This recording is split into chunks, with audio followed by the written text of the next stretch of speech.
I read this, and this cannot be true. When you guys were going on your early dates and you were courting her, were you really picking her up in a car that didn't even have a passenger seat?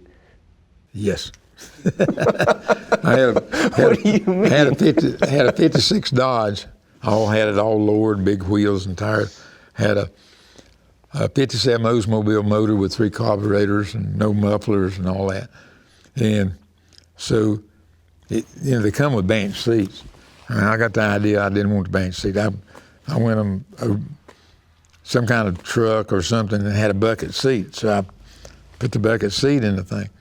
So I drove around, and I took a big rug and stuff and laid in the floorboard, so the floorboard wasn't that rough.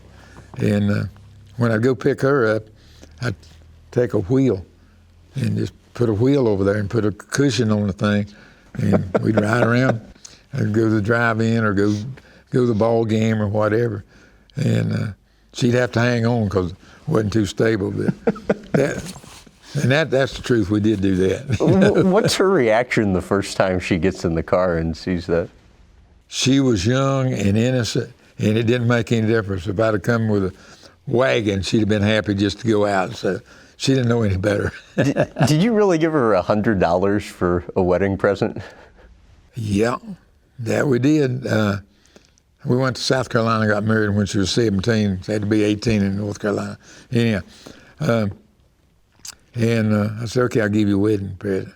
And she had bought some pots and pans and paying $5 a month on them or some kind of deal.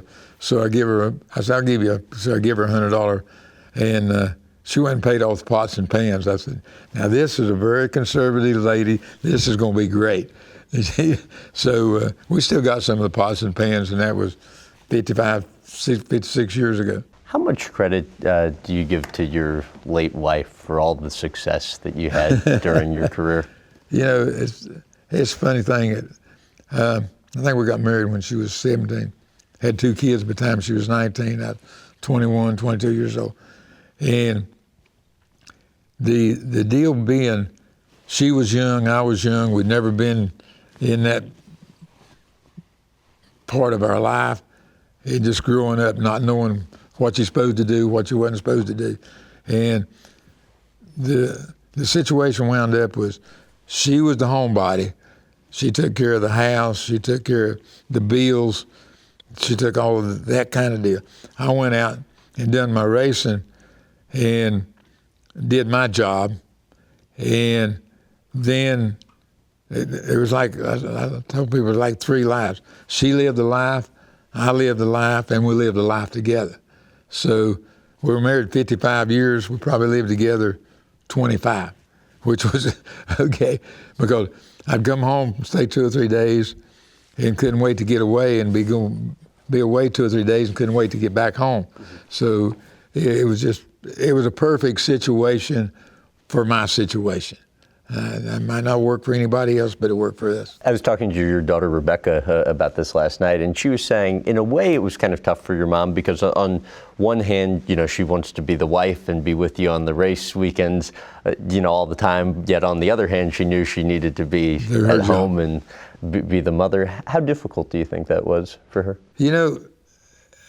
Again, we started this real young, and we had no guidance of what was right or wrong or what we needed to do or when we needed to do it. And we just let it develop. In other words, when the situation was this way, we're going this way or this way. I guess we was young enough to know that life was out there. We didn't understand it. And whatever was thrown at us, we just take it and make the best out of it. And she done a heck of a good job with that. And you figured out what worked best for you guys. For the whole family. For more clips from this interview, visit GrahamBensinger.com.